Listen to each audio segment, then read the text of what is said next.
Ada Raihan, ada Tria, ada Bocil, ada Saiful, ada Grolia, ada username. Halo teman-teman semuanya, balik lagi bersama saya Mimin. Orang baik hati tidak sombong, rajin menabung, ramah tamah, suka cerita. Jadi di video kali ini kita bakal melanjutkan part 3 dari anime Donten Niwaru. Namun sebelum itu pastikan kalian sudah like video ini dan subscribe channel ini. Oke, tanpa berlama-lama langsung saja kita gaskan ke videonya. Dan inilah dia Sotoy Ninja.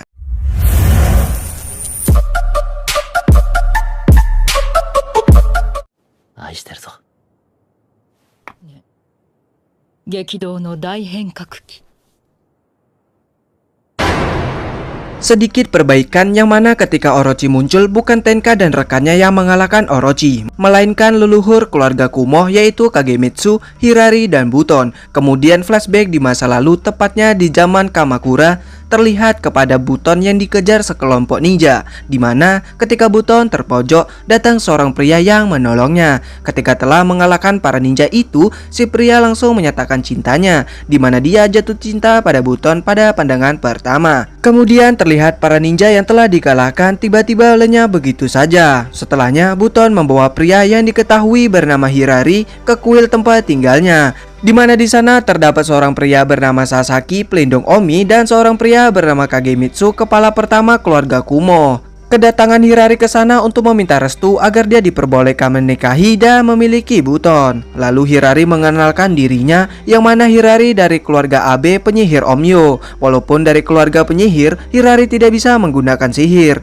dan dia juga memiliki misi yang sama seperti mereka, yaitu untuk memusnahkan Orochi. Sebenarnya Hirari tidak tertarik dengan hal itu, namun karena demi Buton, dia akan melakukannya. Dengan begitu, Sasaki pun menerima Hirari. Orang yang menyerang Buton tadi merupakan orang-orang yang memuja Orochi dan ingin membangkitkannya. Di sana Sasaki memiliki kemungkinan bahwa Hirari adalah wadah Orochi. Kemudian ketika Buton tengah mandi, dirinya diserang oleh orang-orang Orochi, namun dia dapat melindungi dirinya. Sementara itu Hirari sudah bertarung melawan orang-orang Orochi, dan di sana juga terdapat orang yang mengendalikan orang-orang Orochi, di mana orang itu bernama Ashiya Mangetsu, penyihir Omyo. Buton yang ingin bertarung dilarang oleh Hirari karena dia tidak ingin orang yang dicintainya terluka. Lalu Buton menjelaskan supaya tidak terjadi kesalahpahaman, di mana Buton adalah familiar Abe dan dia merupakan iblis yang melayani ayah Hirari. Dia tidak merasakan sakit, cinta, dan kasih sayang tidak berarti baginya. Namun Hirari tidak akan menyerah untuk mendapatkan hati Buton. Karena kesal, Buton mengikat Hirari dan pergi dari sana. Namun terlihat kalau Buton sedikit baper. Sasaki menambahkan bahwa Buton adalah satu-satunya orang yang bisa menyegel Orochi. Namun ritual penyegelan itu membutuhkan waktu yang lama, dan keluarga Kumo adalah tameng yang melindunginya. Kembali ke pertempuran, yang dimana Mangetsu dan orang-orangnya tiba-tiba pergi dari sana. Tentu saja hal itu membuat mereka kebingungan. Setelah itu ketika Sasaki tengah mandi, Hirari menghampirinya, di mana ternyata Hirari mengetahui siapa wadah Orochi sebenarnya. Ternyata wadah Orochi adalah Sasaki itu sendiri, di mana Hirari tidak menyangka kalau dia menyembunyikan fakta itu dari orang yang mempercayainya. Karena kesal, Sasaki menghajar Hirari. Dari keributan itu datanglah Buton dan Kagemitsu. Di sana Sasaki menuduh Hirari adalah wadah Orochi, namun sebaliknya Hirari berkata kalau Sasaki adalah wadahnya. Sasaki pun bertanya siapa yang Buton percayai di antara mereka. Buton pun menjawab kalau dia mempercayai Hirari karena Hirari tidak pernah berbohong padanya. Seketika Sasaki menunjukkan kebenarannya.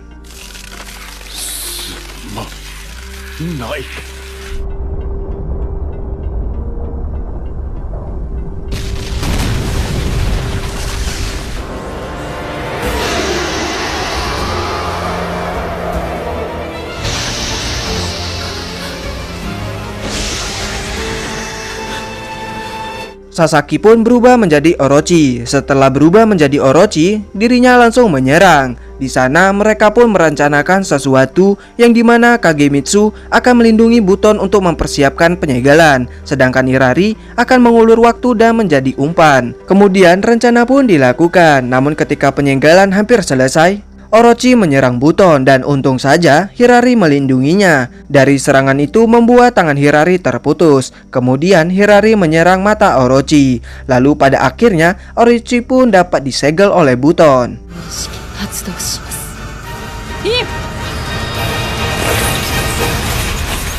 Namun setelah itu nampak bagian tubuh Buton menghilang. Kemudian Buton menghampiri Hirari dan berkata kalau dia akan pergi karena sekarang tugas dia telah selesai dan mereka tidak akan bertemu lagi. Namun Hirari yakin kalau mereka akan bertemu lagi dan dia pasti mencarinya. Kemudian Buton pun menghilang. Di masa sekarang Hirari adalah kepolisian di prefektur Shiga. Kini sudah seminggu dari kejadian eksekusi Tenka, terlihat kedua adiknya masih belum bisa melupakan Tenka dan mereka masih merasa sedih. Sementara itu Iwakura tidak terima kalau wadah Orochi dieksekusi karena dirinya ingin menangkap wadah itu hidup-hidup dan dia akan membubarkan Yamainu. Namun mereka masih bertugas menjaga istana. Iwakura memerintahkan mereka untuk menjaga dan memantau kedua adik Tenka karena Orochi muncul dalam garis keturunan mereka yang mungkin mereka bisa menggunakan mereka untuk sesuatu. Setelah itu Sosai melatih Sora berpedang. Namun dalam pelatihan tersebut Sora tidak fokus dalam berlatih, yang membuat pelatihan berakhir dengan cepat. Di rumah Sora berniat untuk berhenti berlatih karena dia tahu kalau dia tidak bisa kuat seperti Tenka. Ketika dia Mainu, Tenka dan Sosai sangat dekat, di mana komandan saat itu yaitu Kumo Taiko meminta Sosai untuk menjadi tangan kanannya Tenka, yang mana Tenka adalah kepala Yamainu selanjutnya. Diketahui juga kalau Sosai merupakan keluarga Abe. Di kejadian pembunuhan orang tua Tenka, Sosai sempat melihat itu. Sementara itu Sora yang memasuki hutan melihat Shiniki pingsan dengan penuh luka. Lantas Sora pun membawa Shiniki pulang dan mengobatinya. Dimana ketika tersadar Shiniki berkata kalau ada seseorang di hutan yang tiba-tiba menyerang dirinya. Kemudian tak lama datang kedua polisi kenalan mereka, yang mana mereka lagi-lagi lalai saat menangkap penjahat. Mereka meminta bantuan Sora untuk menangkap penjahat yang kabur. Namun Sora tidak yakin dia bisa melakukan hal itu, tetapi dia tetap melakukannya. Shiniki yang mendengar itu meminta Sora agar dia ikut membantunya karena sudah lama tidak ada yang memberikan perintah padanya. Kemudian Sora bertanya kenapa rambut, mata, dan alisnya bisa berbeda warna. Lalu Shiniki bercerita kalau sebenarnya Fuma tidak terlahir dengan rambut putih dan mata ungu. Mereka lahir dengan mata hitam dan rambut hitam seperti orang biasa. Dari kecil mereka belajar memanipulasi, membunuh, dan seni peperangan. Dan sebagai akhirnya mereka diberi mantra untuk membunuh hatinya. Mereka membunuh orang berharga baginya, dimasukkan ke dalam kotak dan tenggelam ke dalam kegelapan berhari-hari sampai mereka akan menggila. Lalu kegelapan menjadi bagian darinya dan mereka menjadi Fuma. Namun Shiniki tidak bisa menahannya. Dirinya melarikan diri. Dia tidak bisa menjadi manusia ataupun Fuma. Setelah mendengarkan itu, Sora memberitahunya kalau di sini tidak ada yang akan memerintahkannya dan menyuruhnya hidup sesuka hatinya. Kemudian tiba-tiba mereka diserang oleh penjahat. Untuk pertama kalinya Sora dapat mengalahkan penjahat tersebut. Setelah itu mereka kembali ke kuil. Lalu keesokan harinya ketika Tsutaro berada di hutan, dirinya dihampiri oleh Naoto. Di mana Naoto yang telah mendengar kabar tentang Tenka, dirinya menghasut Tsutaro untuk balas dendam kepada orang yang telah membunuh Tenka. Dengan hasutannya yang cukup meyakinkan, Tsutaro pun termakan oleh hasutannya tersebut. Sementara itu Yamainu kebingungan karena wadah Orochi telah dibunuh. Namun awan masih menutupi danau Biwa, yang mana seharusnya langit akan cerah setelah wadahnya mati. Berarti kemungkinan Tenka bukan wadah Orochi, di mana polisi prefektur Shiga yang menghukum mati mungkin sedang menyembunyikan sesuatu. Sementara itu di kuil, polisi memberitahukan Sora kalau di hutan tadi mereka melihat Naoto, yang mana dia kabur dari Gokumonjo. Mereka yang mencoba mengejarnya, tetapi mereka gagal, di mana dia berlari bersama Tsutaro. Mendengar itu Sora segera ingin mencari Tsutaro, namun Kinjo menahannya karena dia yang akan mencari Tsutaro. Di tempat lain, Sosai menyuruh familiar dari Mutsuki pergi ke Gokumonjo untuk memeriksa insiden beberapa obat-obatan dan memeriksa kejadian aneh yang ada di sana. Mutsuki ini merupakan penyihir Omyo dan keluarga Asia. Sosai juga meminta Mutsuki untuk memanggil familiar dari keluarga Abe. Kemudian Mutsuki pun melakukan perintah Sosai. Di Gokumonjo terlihat kalau pria perban bertopeng bersekongkol dengan penjaga di sana, di mana mereka tengah menunggu kabar dari Naoto yang telah kabur, dan terlihat kalau pria perban telah membantai beberapa penjaga di sana. Sepertinya mereka tengah merencanakan sesuatu. Sementara itu Takamine tidak sengaja menemukan sebuah rumah di tengah hutan, di mana ketika dia mendekat, dirinya melihat Iwakura yang bersama Hirari, yang mana Takamine mendengar pembicaraan Iwakura yang menyuruh Hirari untuk berhati-hati jika ada yang tahu bahwa Kumo Tenka adalah Orochi buatan. Takamine yang mendengar itu pun terkejut, kemudian dirinya berlari untuk memberitahukan hal itu kepada Sosei. Namun dalam perlariannya dia diserang oleh sesosok makhluk hingga membuat Takamine tepar bersimbah darah. Kemudian makhluk itu berlari ke arah kuil. Kemudian scene berpindah ke Sora yang tiba-tiba mencekik Nishiki, di mana dia mengalami mimpi buruk hingga terbawa ke dunia nyata.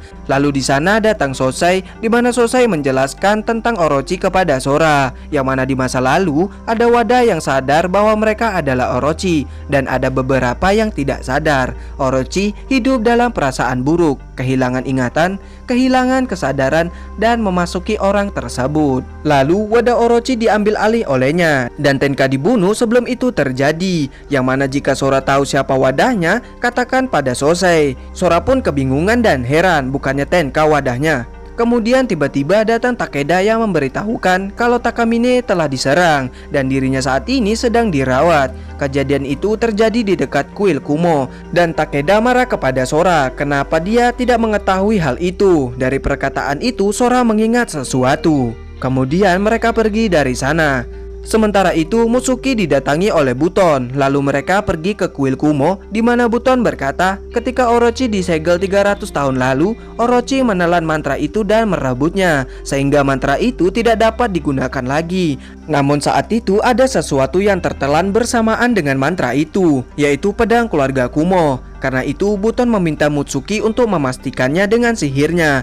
Mutsuki yang mengirimkan familiarnya ke Kokumonjo tidak mendapatkan jawaban karena familiarnya telah dimusnahkan di sana. Kemudian datang Kinjo yang meminta bantuan Buton untuk menyelamatkan Chutaro, yang mana Kinjo telah menemukan Chutaro.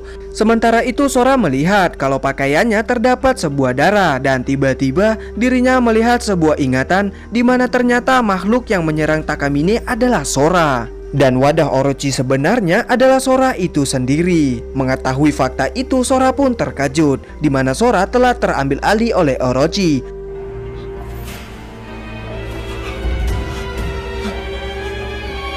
Di perjalanan, Buton memberitahu Kinjo yang mana pesan terakhir Tenka, mereka disuruh melindungi wadah Orochi apapun yang terjadi. Mereka juga harus mencegah kebangkitan Orochi, di mana Buton telah menemukan cara untuk melindungi wadahnya, yaitu dengan pedang keluarga Kumo, yang mana pedang itu mungkin dapat memisahkan Orochi dari wadahnya. Karena 300 tahun lalu, pedang itu tertelan dengan sebuah mantra dan pedang itu dikembalikan setelah Orochi menghilang. Pada saat itu, mungkin pedangnya telah bergabung dengan mantra yang ada pada Orochi. Namun tiba-tiba, hal mengejutkan terjadi.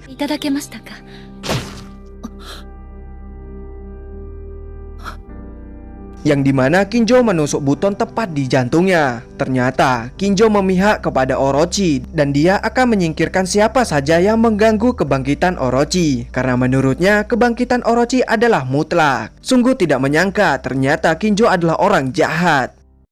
Jangan sasenai.